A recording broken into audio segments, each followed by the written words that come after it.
Punjabi radio USA ਪੇਸ਼ ਕਰਦਾ ਹੈ ਅੱਜ ਦਾ ਦਿਨ ਸਿੱਖ ਇਤਿਹਾਸ ਵਿੱਚ।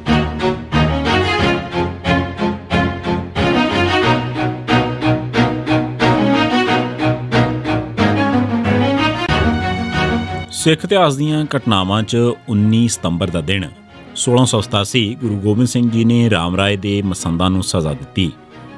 ਅਪ੍ਰੈਲ 1685 'ਚ ਗੁਰੂ ਗੋਬਿੰਦ ਸਿੰਘ ਸਾਹਿਬ ਪਾਉਂਟਾ ਸਾਹਿਬ 'ਚ ਰਹਿਣ ਲੱਗ ਪਏ ਸਨ।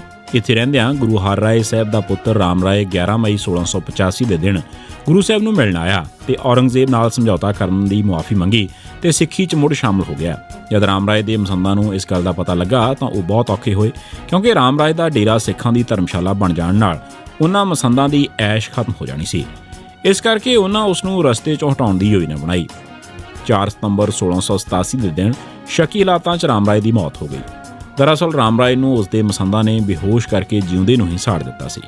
ਗੁਰੂ ਗੋਬਿੰਦ ਸਿੰਘ ਸਾਹਿਬ ਰਾਮ ਰਾਏ ਦੀ ਯਾਦ 'ਚ ਰੱਖੇ ਸਮਾਗਮ 'ਚ 19 ਸਤੰਬਰ 1687 ਦੇ ਦਿਨ ਖੁਰਵੱਦੀ ਗਏ ਸਨ ਤੇ ਰਾਮ ਰਾਏ ਦੇ ਸਾਜ਼ਿਸ਼ੀ ਮਸੰਦਾਂ ਨੂੰ ਸਜ਼ਾ ਦਿੱਤੀ ਸੀ।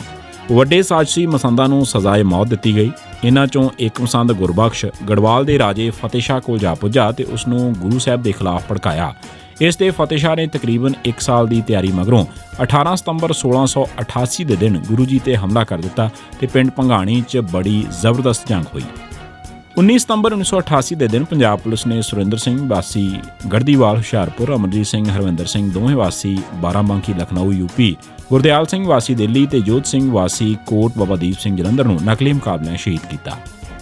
19 ਸਤੰਬਰ 1992 ਦਿਨ ਪੁਲਿਸ ਨੇ ਮਨਜੀਤ ਸਿੰਘ ਫਰੀਦਕੋਟ ਜ਼ਿਲ੍ਹੇ 'ਚ ਗੁਰਿੰਦਰ ਸਿੰਘ ਤੇ 7 ਹੋਰ ਸਿੱਖਾਂ ਨੂੰ ਝੂਠੇ ਮੁਕਾਬਲੇ ਸ਼ਹੀਦ ਕੀਤਾ।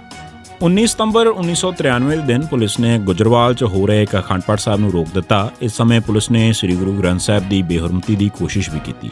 ਇਸ ਵਿਰੁੱਧ ਚਾਰੇ ਪਾਸੇ ਰੋਸ ਜ਼ਾਹਰ ਕੀਤਾ ਗਿਆ ਤੇ ਉਸ ਮੌਕੇ ਸ਼੍ਰੋਮਣੀ ਅਕਾਲੀ ਦਲ ਬਾਦਲ ਟੌੜਾ ਨੇ ਮੋਰਚਾ ਲਾਉਣ ਦਾ ਐਲਾਨ ਕਰ ਦਿੱਤਾ।